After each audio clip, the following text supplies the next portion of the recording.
अच्छा, इससे पहले हम देख रहे थे कि जो हमारे पास जो क्लोज टाइप की जो गैस टर्बाइन होती है उसमें क्या क्या हमारे फ़ायदे होते हैं।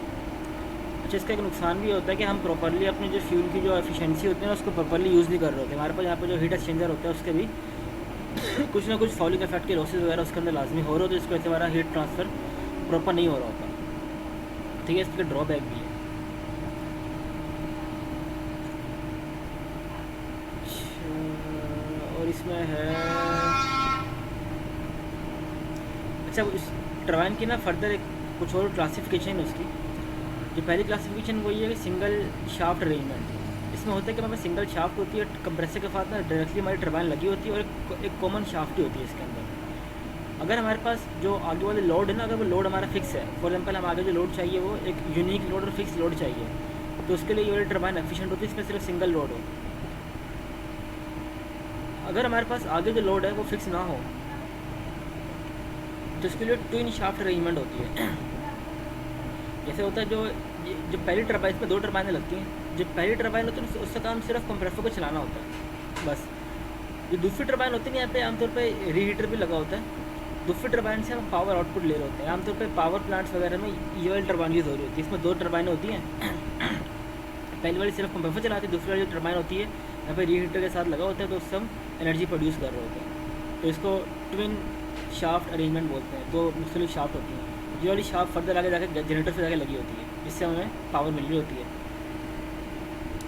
इस तरह हम और चीज़ें भी लगा सकते हैं इसके अंदर, इंटरकूलर लगा सकते हैं, रीहीटिंग कर सकते हैं। इससे इन दोनों का काम बेसिकली वही आपकी एफिशिएंसी को इंक्रीज़ करना, किसी तरीके से आपकी जो पावर आउटपुट है वो इन्हांस करना।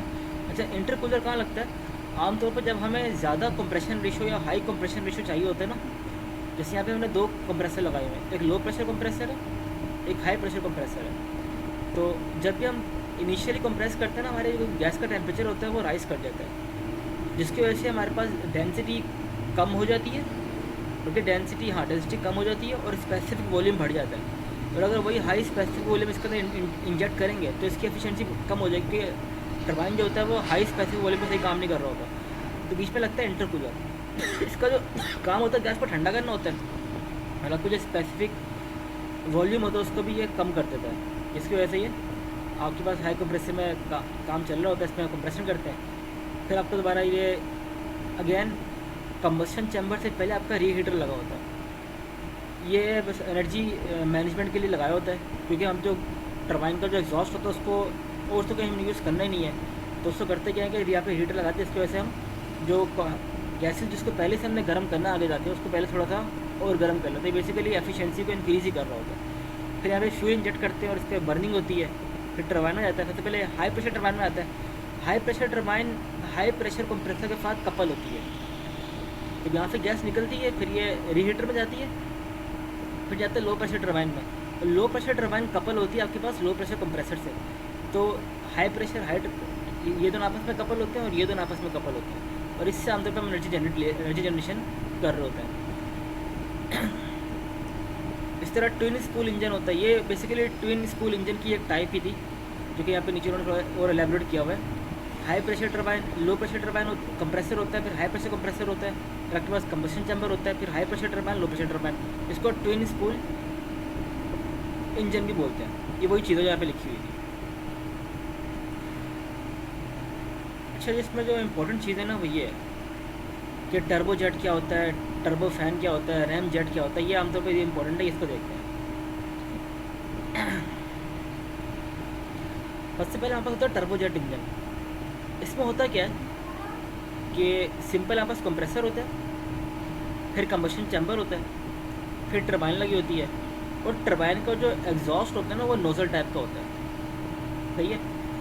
वो होता है क्या है, एयर वैसे इसके अंदर इंजेक्ट हो रही होती है, एयर जैसी इंजेक्ट होती है वो कंप्रेसर से कंप्रेस कर रहा होता है, कंबशन होती है, टरबाइन में उसकी पावर एक्सट्रैक्ट कर रहे होते हैं। और जो जैसे टरबाइन से जो हमारे पास जो गैसेज एग्जॉस्ट हो रही होती है ना, उनका टेम्परेचर प्रेशर काफ़ी ज़्यादा हाई होता है।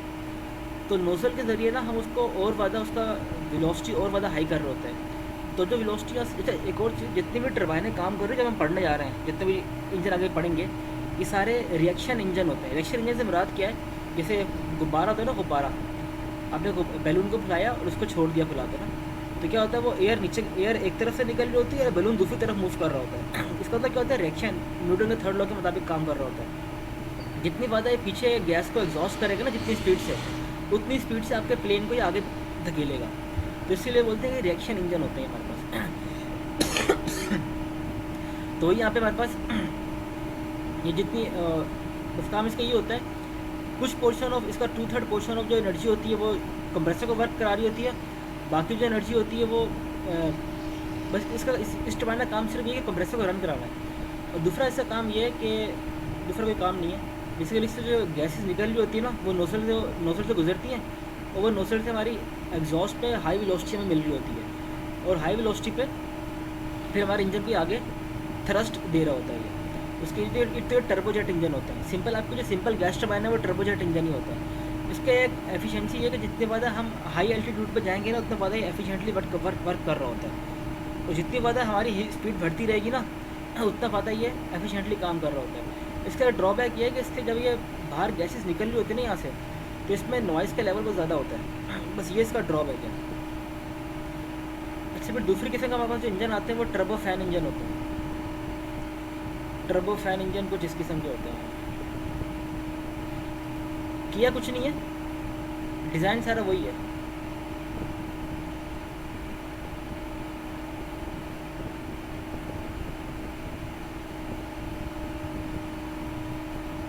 किया कुछ नहीं, डिज़ाइन सारा वही है।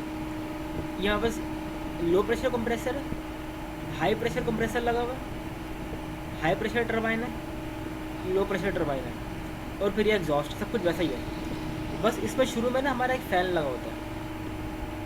अच्छा, जब हमारे पास जो टर्बोजेट इंजन था ना उसमें करते क्या था, जितनी एयर आ रही है ना सारी की सारी एयर को हम अपने कंबस्शन चैम्बर के अंदर भेजते थे, और सारी की सारी एयर को हम कंबस्ट करवाते थे और उससे एनर्जी एक्सट्रैक्ट करते थे। अच्छा, इसमें क्या होता है, इसमें ना हमारी जो एयर अंदर आ रही होती है उस एयर का सिर्फ कुछ पोर्शन हमारा अंदर जाता है, बाकी मेजॉरिटी ऑफ पोर्शन ना इसको हम बाईपास करवाते हैं यहाँ से। ये देखो ना, जब फैन से आएगा ना तो ये टरबाइन का पोर्शन अंदर है, बाकी अक्सर पोर्शन आपका यहाँ से आता है और यहाँ से बाईपास हो जाता है, नीचे से आएगा और यहाँ से बाईपास हो जाता है। सही है, तो सिर्फ हम इसकी जो 20 to 30% जो एनर्जी होती है ना वो यहाँ से ले रहे होते हैं गैस को कंबस्ट करके। सही है, गैस अंदर कंबस्ट होती है, उससे जो एनर्जी निकलती है यहाँ से निकलने का काम वही है जो निकल रही होती है, आपकी वेलोसिटी ज़्यादा इंक्रीज़ कर रहा होता है। अब इसमें होता है क्या है, जो हम इसकी जो आउटर जो बाईपास हमारी एयर हो रही होती है ना यहाँ से, हम यहाँ पे इसकी शेप भी कुछ ऐसी स्ट्रीमलाइन शेप बनाते हैं कि जब वो एयर यहाँ से बाईपास होकर निकले ना तो उसकी वेलोसिटी हाई हो जाए। जैसे हमारे पास सीडी नोजल होता है, इसमें जब भी जैसे यहाँ पे इन्होंने शो किया हुआ है जैसे बाईपास हो रहा है, कुछ पोर्शन ऑफ एयर हमारे अंदर जाती है, बाकी अक्सर पोर्शन ऑफ एयर हमें से बाईपास हो जाती है। और इसकी हमने कुछ शेप भी देखो ऐसे कोई सीडी नोजल के टाइप की जैसे हमने इसकी शेप भी कुछ ऐसी सीडी नोजल की बनाई होती है हमने, कि हमारे पास जो एग्जॉस्ट में जो एयर मिल रही होती है ना जो कि हम इसको कंबस्ट भी नहीं कर रहे होते, वो ऑलरेडी इतना थ्रस्ट प्रोड्यूस कर रही होती है कि वो इसका 60 to 70% थ्रस्ट हमें यहाँ से मिल रहा होता है जो कि बाईपास एयर होती है, बाकी 40 to 30% जो थ्रस्ट मिल रहा होता है हमें यहाँ से मिल रहा होता है। अच्छा, इसके एक फ़ायदा ये भी, जैसे एग्जॉस्ट गैस यहाँ से बाहर निकलती है ना तो उसका टेम्परेचर रिलेटिवली टर्बोजेट इंजन से कम होता है, और इसका जो नॉइज़ का लेवल होता है ना हाई स्पीड पर जब तुम्हारे चल रहा होता है प्लेन वगैरह, तो उसका नॉइज़ का लेवल भी कम होता है। आमतौर पर जो मॉडर्न प्लेन्स हैं उसमें जो आप जो प्लेन यूज़ हो रहे हैं उसमें ये टर्बो फैन इंजन यूज़ हो रहा होता है। बस इसमें एडवांसमेंट क्या है कि आपके इनिशियली यहाँ पे फ़ैन लगाया गया होता है, इसमें नॉइज़ लेवल भी कम होता है, और अक्सर जो 60 to 70% एनर्जी आप यहाँ से इसके बाईपास से यूज़ कर रहे होते हैं। तो ये टर्बो फैन इंजन है इसमें, और ये फ्यूल एफिशिएंट भी होते हैं, इसमें हम फ्यूल कम खर्च कर रहे होते हैं। ये चीज़ हो गई। अगला आता है फिर टर्बो प्रोप इंजन।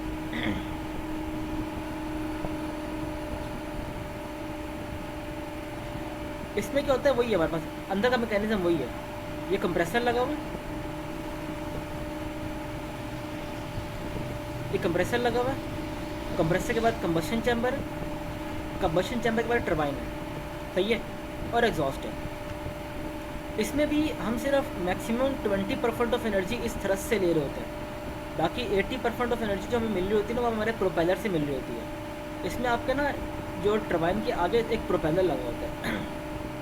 अब करता क्या है, अच्छा जो जैसी जितनी एयर आ रही थी सारी की सारी एयर हम अंदर भेजते हैं, कंप्रेसर गैस को कंप्रेस करता है, यहाँ पे कंबशन होती है और ये टरबाइन को रन करता है। टरबाइन का बेसिक फंक्शन क्या होता है यहाँ पे ना सिर्फ टरबाइन इस कंप्रेसर को चलाती है, बल्कि टरबाइन जो होती है ना वो इस प्रोपेलर को भी रन कर रही होती है। अमूमन इस टरबाइन के जो आरपीएम होते हैं ज़्यादा होते हैं और कंप्रेसर के आरपीएम ज़्यादा होता है। तो यहाँ पे हमने एक रिड्यूसिंग गियर बॉक्स लगाया हुआ है जिसको जो करता है क्या है कि हमारे प्रोपेलर को जो आरपीएम होता है उसको रिड्यूस करता है, क्योंकि इसमें इतनी ज़्यादा स्पीड से मूव करने से। एक और चीज़, जितने भी टरबाइन है आपस ये रिएक्शन टरबाइन होती है ना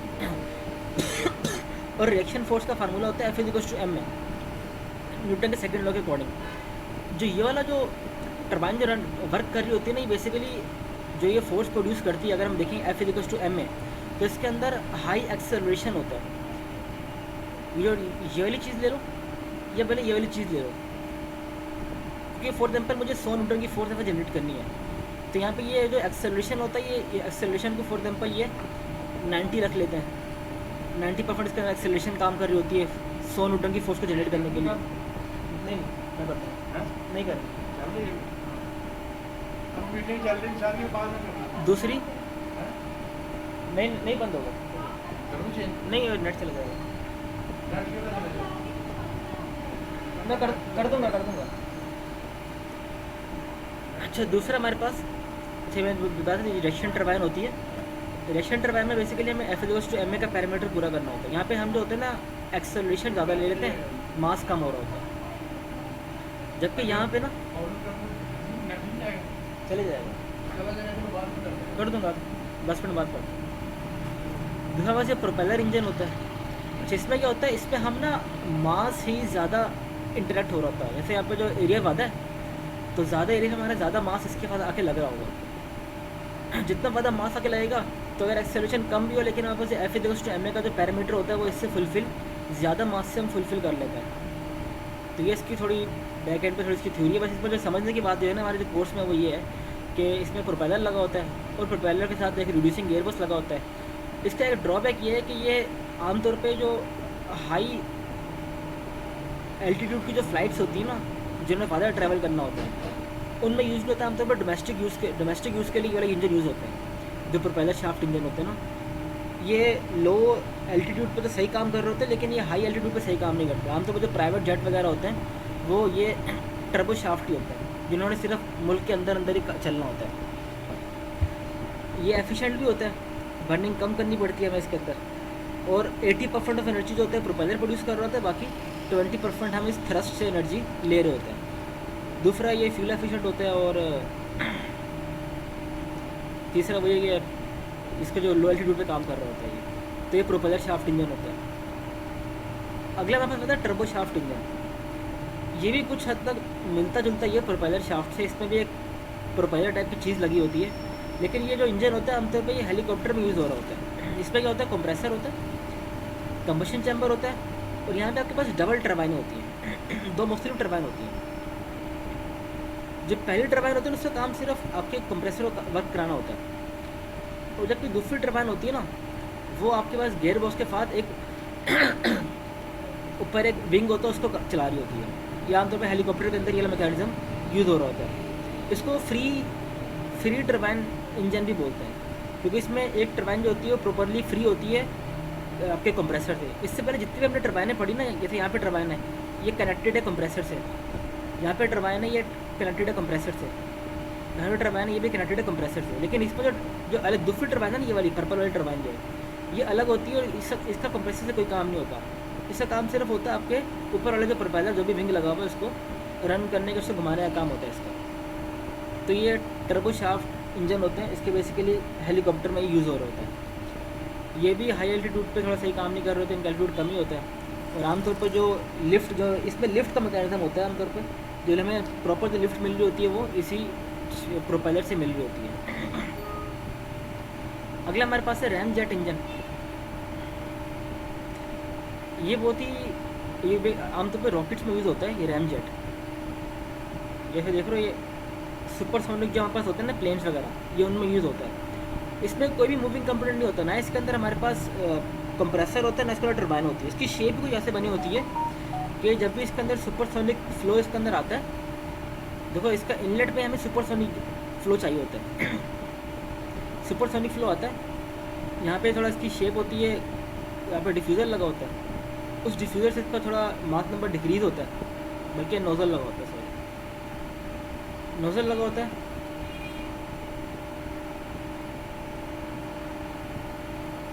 वैसे इसकी शेप नोज़ल टाइप की होगी, लेकिन एक्ट एवर डिफ्यूज़र कर रहा होगा। तो आपका इनलेट मार्क नंबर, आपका मार्क नंबर ग्रेटर देन 1 तो सुपरसोनिक फ्लो आता है, और सुपरसोनिक फ्लो को फिर हम कंबशन करवाते हैं, और फिर कंबशन से हम यहाँ पे चूकिंग यहाँ पर होती है, और एग्जॉस्ट पे मार्क नंबर ग्रेटर देन 1 मिल रहा होता है। तो इसका फ़ायदा ये है कि इसके अंदर कोई मूविंग कंपोनेंट नहीं है, लाइट वेट है। आमतौर पर रॉकेट्स वगैरह में या मिसाइल्स वगैरह में यूज़ कर रहे होते हैं इसको आपकी स्पीड को बढ़ाने के लिए, और ये सुपरसोनिक जेट्स होते हैं उसमें यूज़ होता है। ये कभी भी हम इसको अकेला यूज़ नहीं करते, हम इसके साथ कुछ ना कुछ अटैचमेंट लाजमी लगाते हैं, या तो इसको कपल कर लेते हैं हम इसके साथ टर्बोजेट के साथ। जब हमारे पास स्पीड सुपरसोनिक से कम है, इससे हम एनर्जी एक्सट्रैक्ट करते हैं। जैसे हमारी स्पीड सुपरसोनिक तक पहुंच गई है, फिर हम इससे एनर्जी एक्सट्रैक्ट कर रहे होते हैं। तो ये अकेले लगाना सूटेबल या फिजिबल नहीं होता, लाजमी किसी दूसरे कंपोनेंट के साथ लगा होता है। या फिर आपको जो शुरू में जब प्लेन स्टार्ट करना है, ये सेल्फ स्टार्टिंग भी नहीं होता, इसको चलने के लिए, इसको ऑपरेट करने के लिए आपको लाजमी सुपरसोनिक तक फ्लो तक अचीव करना होता है। तो ये इसका ड्रॉबैक है वैसे। तो ये 5 किस्म के टर्बाइन्स हैं जो कि हमारे सिलेबस में थी, वही सारी चीज़ अंग्रेज़ी में यहाँ पे लिखा हुआ है। पहले डिफाइन किया हुआ है जेट इंजन, टर्बोजेट बताया हुआ सारा कैसे होता है इसका। दूसरा आपके पास ये है, इस थोड़ा सा एक्सप्लेन किया हुआ है। आपके पास जो कंप्रेसर 2 किस्म के होते हैं, एक्सियल कंप्रेसर होता है आपके पास, दूसरा सेंट्रीफ्यूगल कंप्रेसर होता है, डिपेंड ऑन एप्लीकेशन आप यूज़ कर रहे होते हो। दूसरा आपके पास ये है, ये भी मतलब टर्बोजेट ही है, ये प्रोपेलर वाला इंजन आ गया।